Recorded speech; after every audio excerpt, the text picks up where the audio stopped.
মাছ ও মুরগির সমন্বিত ঘেরের কর্মচারীকে অস্ত্রের মুখে জিম্মি করে হাত ও মুখ বেঁধে তার 5 মাসের আত্মহত্যা স্ত্রীকে গণধর্ষণ করা হয়েছে।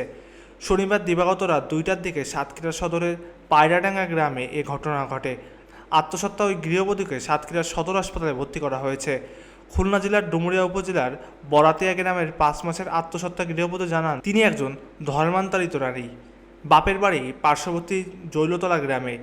বিয়ে করার পর স্বামীর সঙ্গে তিনি সাতক্ষীরা সদরের পায়রাডাঙ্গা গ্রামের একটি মাছের ও সোনালী মুরগির সমন্বিত ঘেরে বাসা বানিয়ে কর্মচারী হিসেবে দুজনে মাসিক 15,000 টাকা বেতনে প্রায় 7 বছর যাবৎ বসবাস করে আসছেন।